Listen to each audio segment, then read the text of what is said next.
Hey, All right. So, hi, everybody. So, any of you other Americans out there might know that Thanksgiving is coming up. Big old turkey day, lots of fun. My family has lots of different traditions, but one of the most traumatic is our Thanksgiving tradition, and it's around the turkey. So my mom is an amazing cook. She's the best cook in my immediate family. I don't think anybody else would really like counter with that.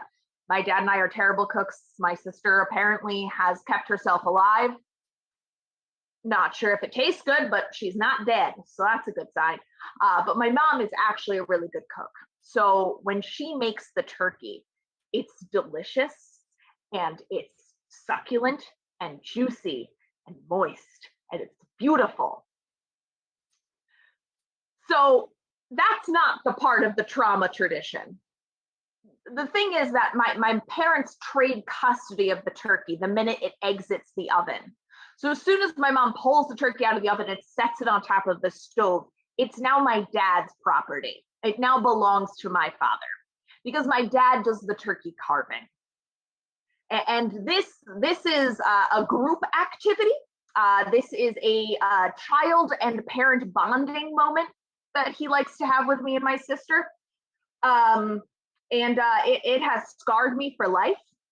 Yeah, so let's just get into it.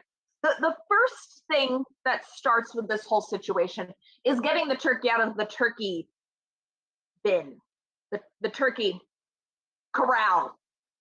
I don't cook. As I said, I don't cook, so I don't know what these things they're called. The turkey pot, the oven turkey pot. You need to get it out of there.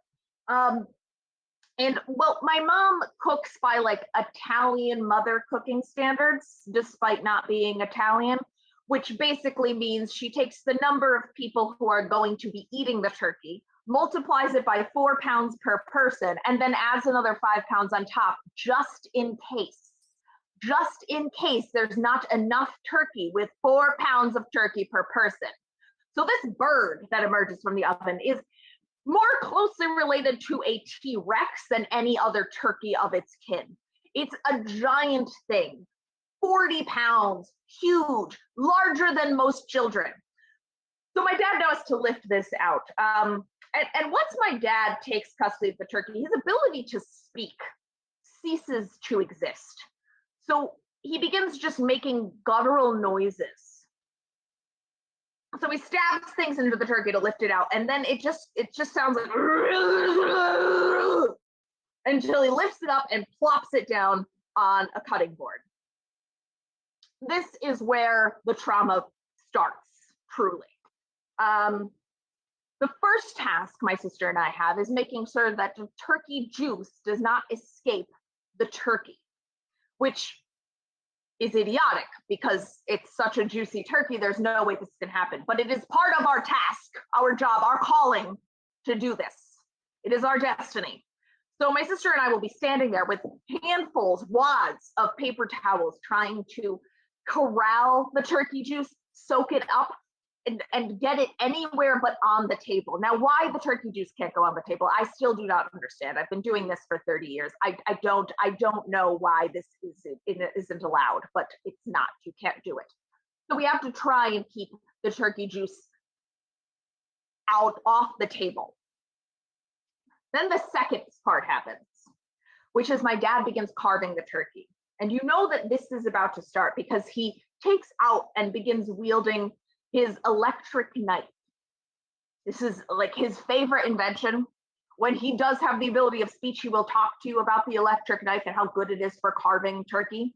He will discuss this with you. But at this point, there is no discussion because, again, he does not speak. He begins carving the turkey. And then my sister and I, now we have to engage in our secondary task, which is also a primary objective, which is skewering the turkey slices at the precisely correct moment. Because if you skewer too late, the turkey slice begins to fall away from the turkey, and this is a no-no. If that happens, my dad will make a sound somewhat like because you're not allowed to do that. You need to get it before. But if you accidentally stab the slice of turkey with the fork and strike the electric knife, You will hear, which is also not a good noise. Okay, neither of these. Silence from my father at this time is the primary thing you want to hear. You want no noise.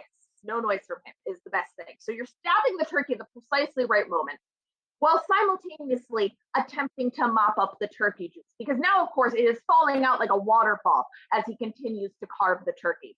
So my sister and I are now sweatingly frantic. We're mopping up turkey juice. We're damp all over with turkey juice, our own juice. It's a lot. And we're attempting to stack these slices of turkey on plates, but not letting them fall over, which is nigh impossible because my dad is going at superhuman speed due to the fact that he has an electric knife. And so he's lightsabering his way through this turkey carcass. And we're stabbing as quickly as we can. And you might be thinking, why doesn't one of you just focus on the turkey juice and the other one focus on the stabbing? And the answer is, don't mess with tradition, okay? This is tradition. This is the way it's been done. This is the way it will always be done. We won't be changing it for any logical things that you might say. So at the end of this, we are exhausted. We're tired. My dad wanders away with his knife. My mom comes over and finds out if we need any help, which, I mean, beyond psychological, really wouldn't be assistance at this point. And then we get to sit down to a lovely dinner. Now, this year, we're going to be going out to my sister's house. As I had mentioned before, my sister is married. So her husband is going to get to see this occasion. Now, what I wonder is, are we going to revisit our traditional roles of my sister and I and my father taking on this turkey, or are we going to see some new stuff going on? Is my dad and my brother-in-law going to carve the turkey together? Is it going to be a father and son-in-law bonding moment? Will marriages survive that? I have no skin in that game. So I don't really worry about this, but I'm going to be entertained to find out. Another thing that my family likes to do on Thanksgiving is eat turnips, which that comes from my mom's side. I recall once my father attacking one with a hatchet because they are horrible and thick, and I don't know why they eat them. It tastes awful. So I'm really hoping that we don't bring that out to the Midwest this time around. No turnips, because that will definitely end in a divorce for someone. Anyway, that is my time. Thank you, everyone.